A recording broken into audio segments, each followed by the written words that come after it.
Kicking off the list at number 10, we have the Orb. He made his first appearance in Ghost Rider Volume 6, Issue 26. The Orb is, well, yeah, he's a guy with an eyeball for a head. Cool. That's a notable feature, I'd say. Well, he was born like that. His parents abandoned him at an early age because of it. Sad stuff. Now, the eye can do much more than freak people out and make squishy noises. The eye can blast people with a red energy beam, and he can walk on walls. So it's only fair that he's crossed paths with Spider-Man and Wolverine during this weird life. In Astonishing Spider-Man and Wolverine, the Orb has backup. He's got a group of robbers called Orblings, which I gotta say, it's a great name for a group. They're trying to get their hands on these rare jewels locked away in a bank. And as they're fighting each other, the three of them get transported across the timeline thanks to those, well, time diamonds. As if fighting an eyeball wasn't weird enough, this alternate timeline made the Orb even bigger and more powerful. He was well equipped to take on Peter and Logan. Number 9, the Iron Monk. Appearing only in Wolverine Volume 2, Issue 108, the Iron Monk was an assassin sent by the Hand to take down Wolverine and Pale Flower. This happened right after the two interrupted the group's plans in Japan, so the Tokyo Metropolitan Police had them locked up. So all of a sudden, the Iron Monk teleports into these holding cells, attacks all the guards, rips off the door to Logan's holding cell, and this guy was laughing at Wolverine and Pale Flower when they were trying to attack. It was useless to try and attack this guy. Nothing was working against the Iron Monk's durability. That was his main thing. And then all of a sudden, Yohei appeared and gave Wolverine the honor sword of the clan Yoshida, a sword that was forged from meteorite iron by a demon. Yeah, sounds like it's gonna do the trick. And before we continue on with this epic part 2, if you want to go ahead and give this video a thumbs up, honestly, it really helps our channel a lot. All you gotta do is go, and then that's it. Then we can bring you more content, you look brighter, maybe I'll get a haircut, who knows? Good things will happen if you click like, basically, or subscribe. Oh my God, if you hit subscribe. Number 8, Tiger Shark.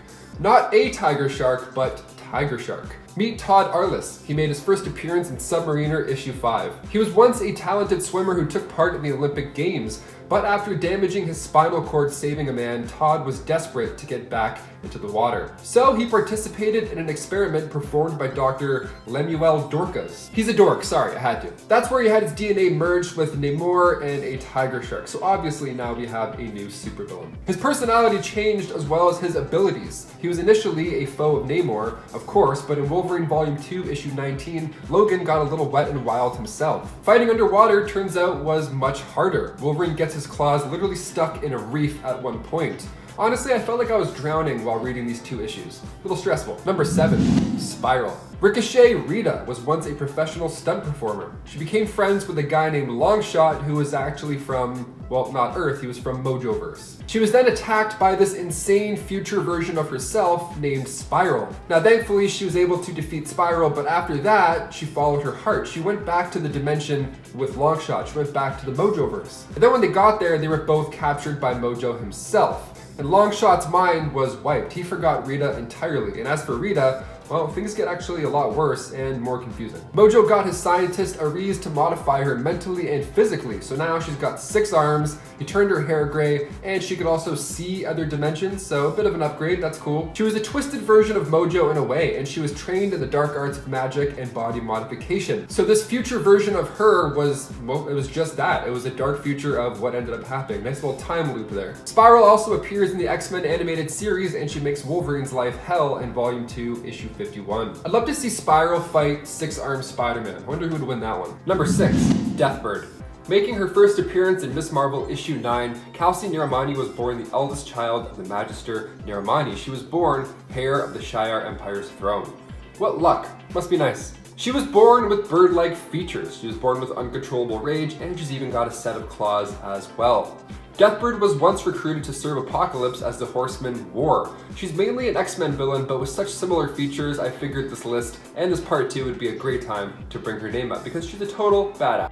Number 5, Deathwatch. First entering comics in Ghost Rider Volume 3, Issue 1, Deathwatch is a demon. How fun is that? But he poses as a crime boss named Stephen Lawrence, so, okay, not totally a demon. One of his first things that he did actually was order his Death Spawn ninjas to steal a large amount of biotoxin and attack New York. So right off the bat, he is a horrible villain. He gets his energy from pain and death, and he can connect to you mentally with just one touch, so you don't want to be anywhere near him. Doesn't feel too good. During Marvel Comics Presents issue 71, he got himself on Logan's death list, right after Wolverine bumped into his men in Madripoor. He carries a katana with him and firearms, and if there's one guy to absorb pain and death from, well, Wolverine's got quite a bit to give. Number 4, Doombringer. Also known as the Walker Between Worlds, Doombringer appeared once and only once, despite his menacing name. Wolverine's Doombringer was released back in 1997. It's a story told from the Madripoor years where Logan is uncovering the mystery of an ancient Japanese tale about the Doombringer, which was currently on its way to destroy us all. Lovely. The story puts Wolverine and the Silver Samurai against a 5-alarm freak from hell, as Logan puts it. Now the fight itself is just a mess. It's just guts and blood everywhere. Even Wolverine thinks, okay, the only way I can win here is just survive. Just give the most amount of blood and then we're good. And that's basically how it ends. The Doombringer is massive, it's scaly, it has sharp claws. It's definitely not one of Wolverine's easy days, that's for sure. Number 3, Mr. X. Making his first appearance in Wolverine Volume 2, issue 159, Mr. X is the only name given about this guy, and he was kind of obsessed with death growing up. He saw a woman get hit by a car at a young age, and then trauma ensued. And then at the same time, it unlocked his mutant ability, being that of telepathy. He trained in combat with numerous teachers, where he would get so good that he would then just take them out afterwards. He would learn from them and then kill them. Guy's ruthless. He was obsessed with violence, so when he heard about Wolverine, he was like, oh, I have to fight this guy, let's do it. Mr. X wanted to be the best, and he did beat Logan in their first encounter. Later on, however, in issue 168 during the annual Bloodsport tournament in Madripoor, Mr. X was beating everybody along the way. He even beat Taskmaster at some point. How crazy is that? That telepathy sure does come in handy. He knew which hits were coming and when. Pretty unfair, but also pretty cool, I have to admit. Number 2, the Mongrels. Wolverine hooks up with many women over his long lifespan. I don't know how to put it lightly, but yeah, he has a lot of kids that run around.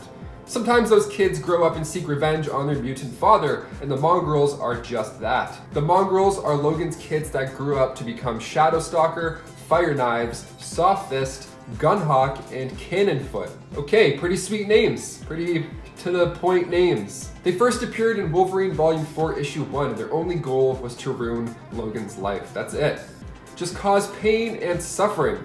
So they joined the Red Right Hand, where they were trained to be used as literal weapons, hence those fun names. And then in Wolverine Volume 4, Issue 4, Gunhawk burned down a room filled with Wolverine's mementos and prized possessions over his long life. All this happened while Logan was literally in hell. So while he was down there melting, they were burning his stuff both on Earth as well. It's a lot of fire.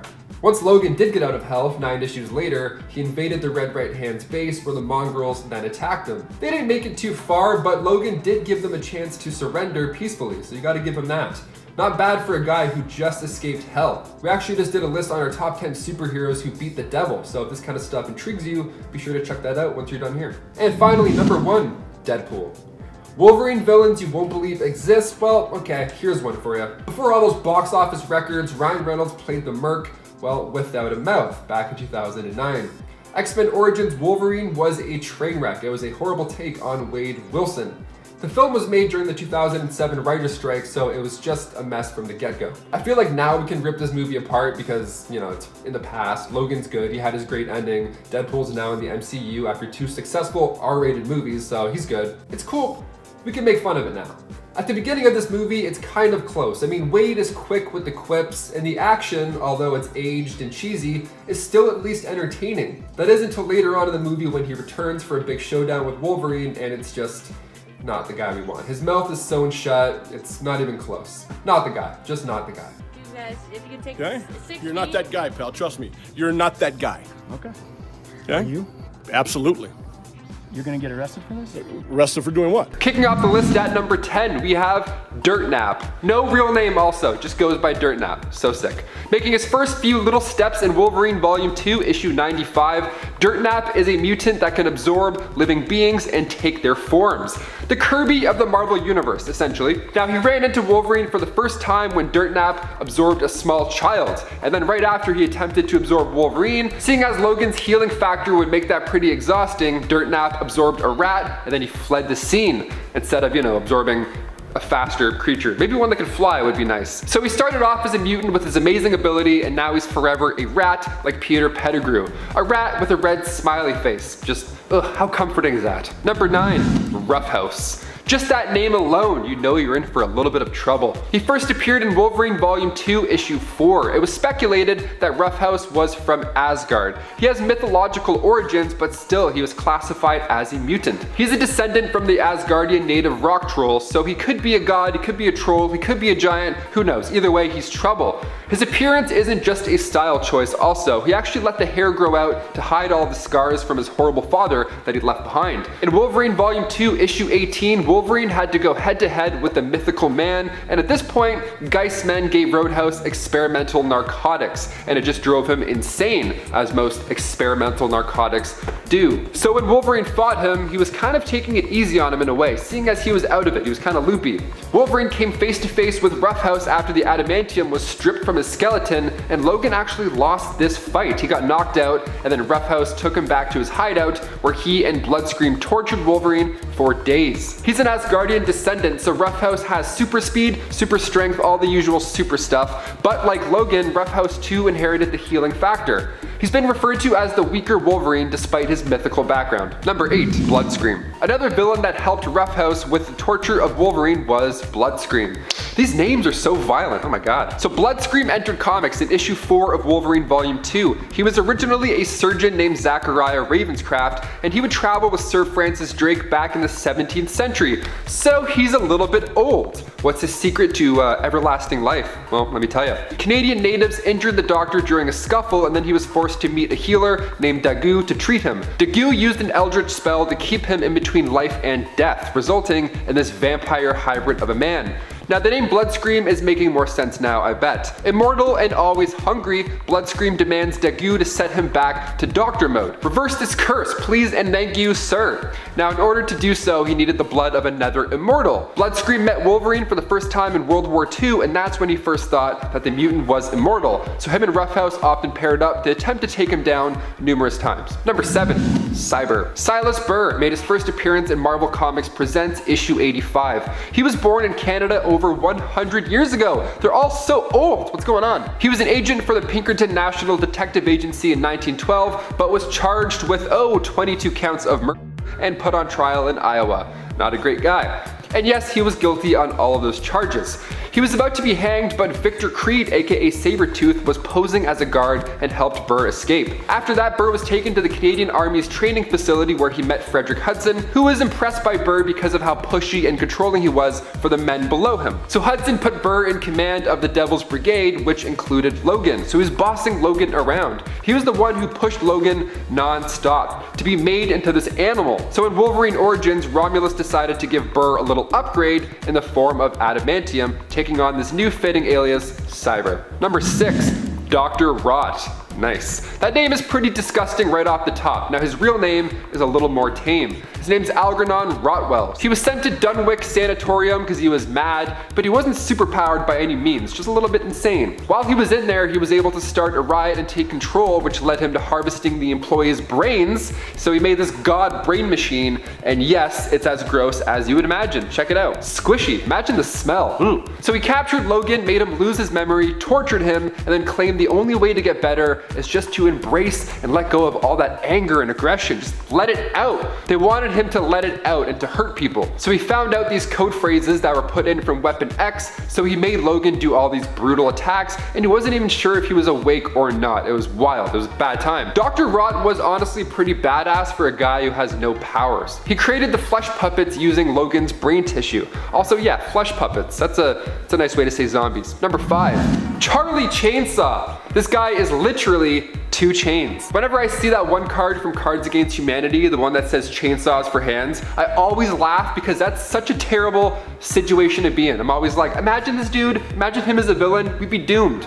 Well, lo and behold, he's a villain, and we're doomed. He first appeared in Wolverine Weapon X issue 7. He was the guy wandering around without hands, actually, at this point. The staff was following him in the hallways, asking for Charlie to come back. He was like, what do? I don't have hands, I can't open doors, help. And then 6 pages later, the surgery is complete. Charlie Chainsaw is born. Charlie remained loyal to Rotwell until Logan ripped through those chainsaws. Damn, that sounds like a pretty stressful life. He's for sure a chain smoker.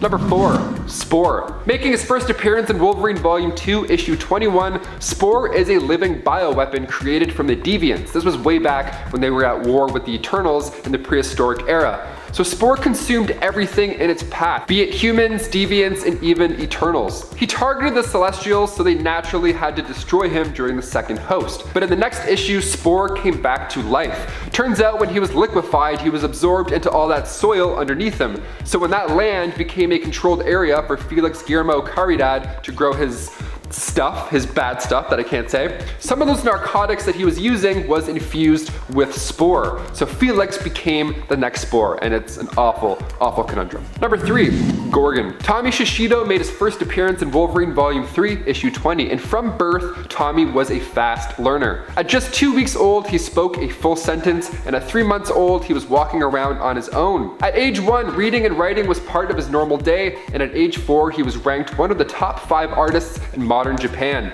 And then come birthday number 13, he discovered he was a mutant. He had low-level telepathy, he could read minds from a short distance, but you don't want to have a staring contest with him at all, because if he locks eyes with you, you'll literally turn into stone. He remained blindfolded, relying on his telepathic abilities to carry him in battle, and it worked. He was actually pretty sick. The media dubbed him as the Gorgon, like the Medusa of our time.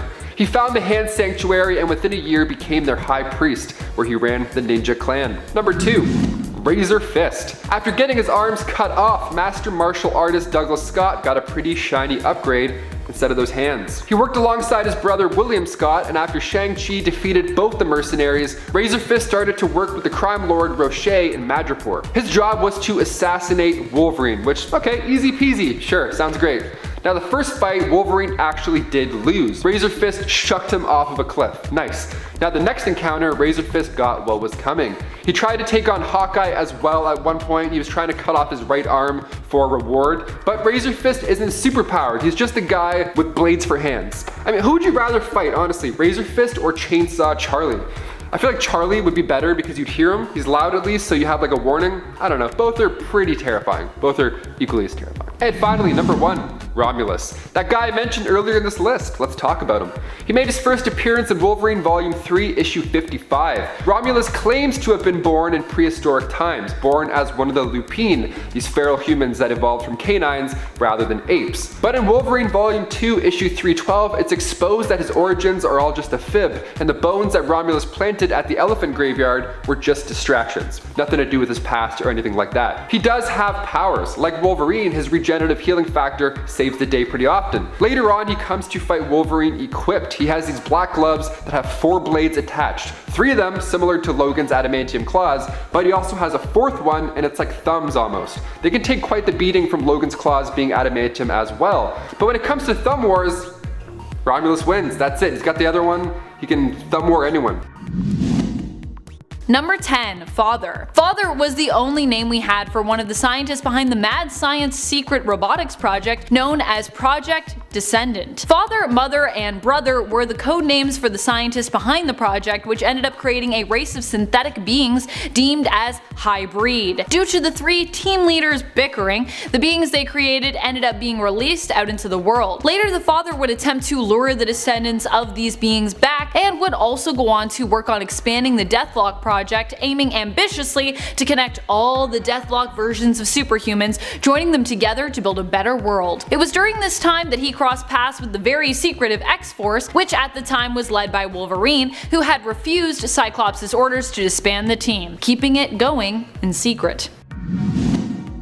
Number 9, Brothers of the New World. Wolverine ended up fighting and taking out pretty much all of this group because they kidnapped and killed his friend Lucy, who tried to escape them. They were a cult whose leader, Cry, kept a harem of women at their base. Wolverine set about attacking the cult and killing all of its members right around the time one of the women attempted to escape, who was actually a government agent who had been investigating the cult before being taken herself and added to their numbers of imprisoned women. This group of villains made an appearance during the first story arc of the 2003 Wolverine series entitled Brotherhood. Oh, also they were in part created by Greg Rucka, fun fact. Number 8. LCD. LCD is one of Donald Pierce's creations. She is an android who resembles a little girl and was created to kill Wolverine by self-detonating. However, she did not herself want to die, as she also was a smart android who ended up valuing her life. In the end, she reprogrammed the android doppelganger of Wolverine known as Albert, built to lure the real Wolverine into her trap, and instead would become Wolverine's ally. Number 7. Lazier. Lazier, or Azrael as he is also known, claims to be another form of death, one that we've seen Wolverine face before, and although we don't always see it, Lazier is an angel of death that Wolverine in theory is forced to face every time he has a near-death experience. Lazier battles for Logan's life, but Wolverine manages to fight him back each time, prevailing and ensuring his life belongs to him only. However, should Wolverine fail to defeat Azrael, the being would then claim his life and he would die. Apparently. Number 6. Tiger Shark. One of the first time these two ever crossed paths, it was one of the most random fights in comics. Wolverine and Tiger Shark originally started fighting because La Bandera, a mutant with emotion, manipulation, and energy manipulation abilities, who mainly uses her powers to make people feel more patriotic and empathic, was fighting Tiger Shark. Wolverine stumbled upon their fight and felt attracted to La Bandera and compelled to help her, mainly due to her mutant ability, obviously. Together the two made quick work of Tiger Shark, and then ran away together, because that's how that goes.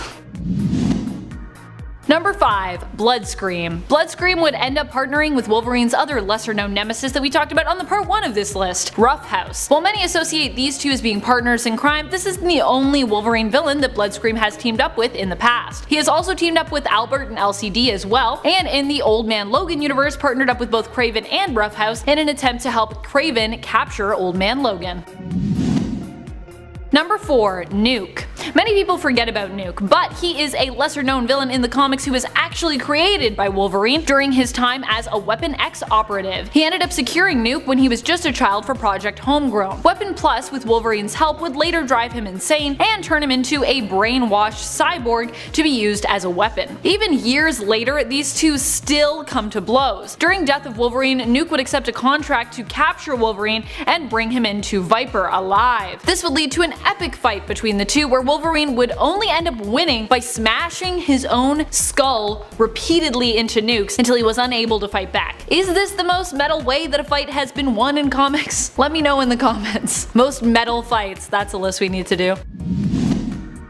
Number 3. Romulus. Does everyone remember Romulus? One of the most weirdly epic and yet short-lived villains of almost all time in Wolverine's rogue history. He had this huge buildup, and we went on to find out that he was an ancient villain from prehistoric times, only to find out that this was all a lie and apparently a ruse to distract Wolverine. He was, however, the villain responsible for cutting Daken out of his dead mother, Itsu's womb, and for training him and turning him into a killing machine. He manipulated Daken from day one, helping to turn him against his father, and was the one responsible for helping him to bond the melted down Muramasa blade to Daken's claws. Or at least helped him get the idea. Because, you know, the Tinkerer obviously did that in actuality. I don't even know if Romulus knows how to melt metal. Probably. Number 2. Gorgon. If you don't know the Gorgon and this pretty awesome story featuring him, you should. During the third Wolverine series from 2003, Wolverine ends up getting entangled with the Gorgon when he is attempting to locate Ichiro, the missing son of one of his dead fiance's cousins, who has been kidnapped. I say one of his dead fiancés because I feel like Wolverine's got a few of those. Gorgon is a telepathic mutant who, as his name implies, can turn those who make direct eye contact with him into stone. Gorgon ends up capturing Wolverine and giving him over to the Hand, who brainwashed him and turned him into their own agent. However, Wolverine would later break free of their control and would even go on to kill Gorgon using his own claws to reflect Gorgon's deadly gaze back at him, transforming Gorgon into stone before shattering him. But don't worry, Gorgon would be resurrected later on and return. Gotta love those old mythology references. Comics taking old stories and making them new again, and also never letting people die. Number 1. Ogun. Ogun was once Wolverine's martial arts mentor and a powerful sorcerer and telepath, but later became Logan's enemy after being spurned by Wolverine, joining the Yakuza, and going on to kidnap, train, and brainwash Kitty Pryde during the Kitty Pryde and Wolverine story. Ogun even managed to turn Kitty Pryde against Logan, sending her to attack him when Wolverine had come to rescue her. Fortunately, Wolverine was able to break Ogun's control over Kitty. In the end, Kitty fought Ogun but was unable to defeat her former master. However, Wolverine was able to do so. After being beaten but spared by Wolverine, Ogun attacked Kitty once more and was killed by Wolverine as a result. Of course, this is comics, so this wouldn't be the last we'd see of Ogun by a long shot. Number 10. The Flower Cartel. This one might be lesser known as they are relatively new. Not just an enemy to Wolverine either, but an enemy to likely all of mutant kind and the mutant nation of Krakoa. The Flower Cartel are a group responsible for smuggling the Krakoan miracle flowers, which mutants use to create medicinal drugs for the world in exchange for the global acknowledgement, rights, and respect of their mutant nation. They don't just steal these flowers, but have been using them to create recreational, potent, hallucinogenic drugs. The drugs they've created are so powerful that they often cause the death of users, and may even be affiliated with mind control or possession of those exposed to the drug. We're not really sure yet. In Wolverine's newest series, he teams up with CIA agent Jeff Bannister to try and find out who exactly is behind the Flower Cartel's criminal activities. Number 9. Hobgoblin. I think we all know Hobgoblin fairly well, if you're a Spider-Man fan that is, but did you know that he also tussled with Wolverine and the X-Men? This altercation went down in the Spider-Man animated series from the 90s, where actually Mark Hamill himself voiced Hobgoblin. We see Wolverine, the X-Men, and Spider-Man forced to deal with Hobgoblin in the season 2 episode titled Mutants Revenge, which is a crossover episode with the 90s X-Men animated series. Yay, I love crossovers. After Beast is kidnapped, the X-Men go out looking for him, which leads them to team up with Spider-Man, who is also looking for Hank. But Wolverine doesn't like Spider-Man, and while these two fight one another, Hobgoblin also sees this as a unique opportunity to attack all of the above parties, causing grief for Wolverine while he attempts to rescue Beast from Dr. Herbert Landon, who also is another random, lesser known enemy of Wolverine's in that episode anyways. Number 8. The Savage Land Mutates. When it comes to other mutant and even mutate groups outside of the X-Men, people are not always as knowledgeable. If you are just discovering mutant kind now, you may not know many other mutant groups outside of the X-Men, and there's sometimes a villainous counterpart, often led by Magneto, the Brotherhood of Mutants, or the Brotherhood of Evil Mutants. But there are actually a lot more groups than just these two. There are the Morlocks, who often live in the sewers, and there are the Savage Land Mutates, who generally work with Sauron and are, you guessed it, from the Savage Lands. Mutates are like mutants, but the difference is generally that they weren't born with natural abilities which later activated, or natural mutations, but instead they evolved to become mutated, gaining powers or a physical mutation. The Savage Land Mutates are occasionally enemies of the X-Men and by extension Wolverine, who is a member of the heroic mutant team.